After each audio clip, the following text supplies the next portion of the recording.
At our workplace, we always find people who are over smart, manipulative, or just plain idiots. And when I'm saying this, I'm sure in your mind you are thinking of some faces, some people whom you find over smart, manipulative, playing the victim card, or just plain idiots. And when we run into such people, we tend to naturally either try to correct them or maybe respond to them. But over the years, what I've learned is that it is very important for us to be very rational and logical.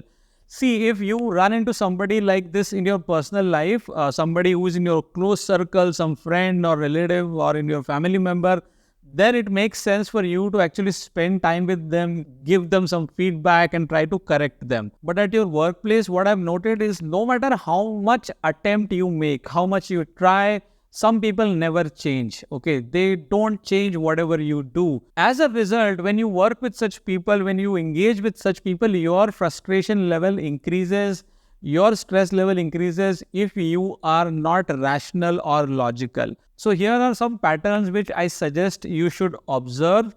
It is not about one time thing. Okay, one time incident is fine, you can let it go.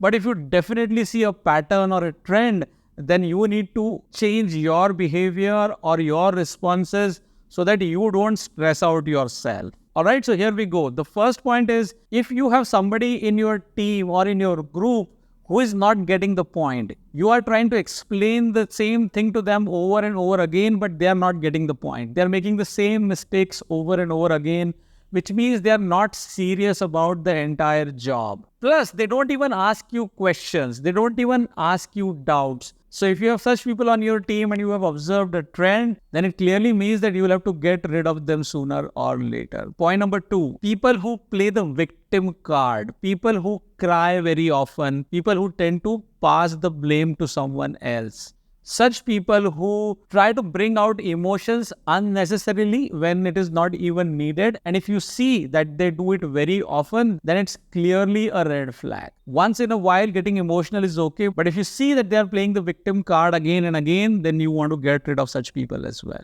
Point number 3, people who lie unnecessarily for small things.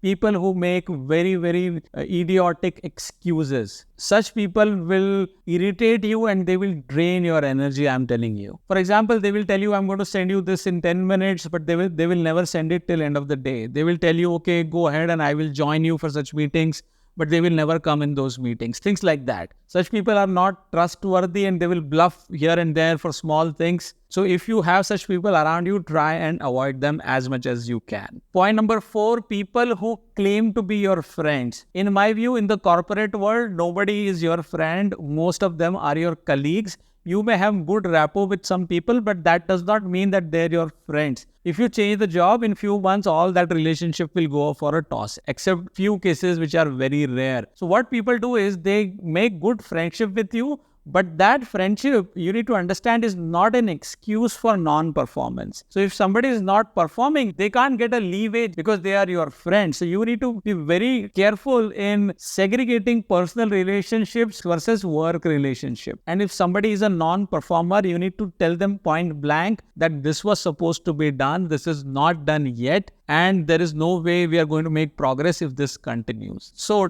identify people who are expecting favors from you in return of so-called friendship. And the next category is category of people who are at the center of the gossip. These are the people who talk about other people as soon as they get any opportunity. They mostly fuel the rumors or spread the rumors. And mostly they are responsible for actually creating the toxic environment in the corporate space. So if you have people who talk excessively negatively about other people, then it's high time you avoid getting into conversations with them. And last but not the least, you will always find people who will try to step onto other people's responsibility.